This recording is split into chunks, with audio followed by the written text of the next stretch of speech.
मित्रांनो, it's a day 100 of road to 100K subscriber in 104 दिवस.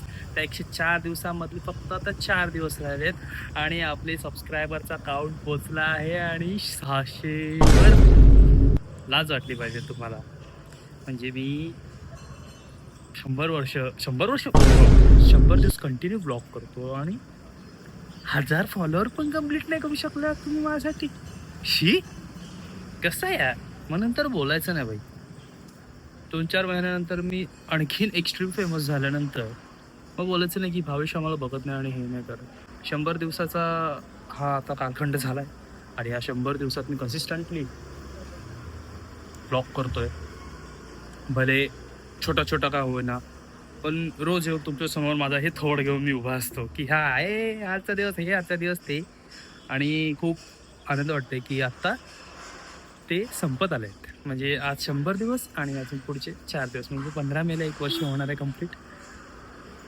So खूप भारी वाटतंय, खूप छान वाटतंय, खूप पॉझिटिव्ह वाटतंय आणि खूप ग्रेटफुल आहे मी यासाठी. कारण की मी फक्त विचार केलेला की मी करू शकतो का आणि आज 100 ब्लॉग डेलीचे कंप्लीट झाले आहेत आणि याच्यानंतर पण ब्लॉग्स येणार आहेत. खूप काही गोष्टी येणार आहेत, खूप काही गोष्टी लाईन अप आहेत.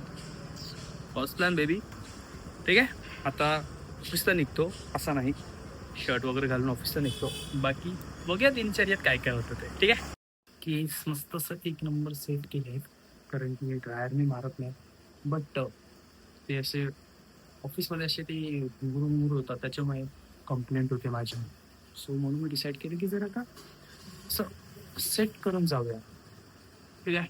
सोनू नाही घ्यायला बोलला 1 वर्ष. तर काय करायचं आपण. मग कसं करायचं लग्न, कसं करायचं लग्नात काय तुळशीचा माळा घालायचा काय मंगळसूत्र म्हणून.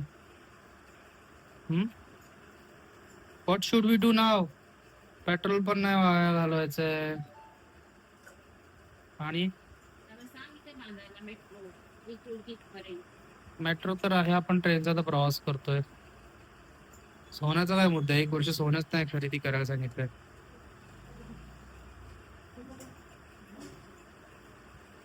आपण करायचं, आपण श्रीमंत होणार. आपण सोनं करायचं. मला काय बोलायचं ते बोलू. ऑफिसमधून आलो आणि थोडासा नॅप घेतला 20 मिनिटाचा आणि आता जिमला चाललोय, लेग्स मारतो. अरे कॉफी प्यायची राहिली माझी.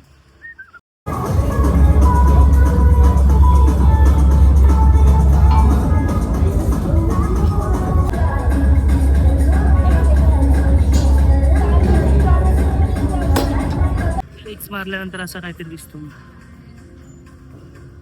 अगेन मित्रांनो, जिम वरून आलोय आणि तुम्ही बघू शकतो एकदम घामाटलेला घामाघुमीश आहे. जिम मधून सकाळी केस सेट केले की संध्याकाळपर्यंत ते जिम मध्ये जाईपर्यंत तसेच होते.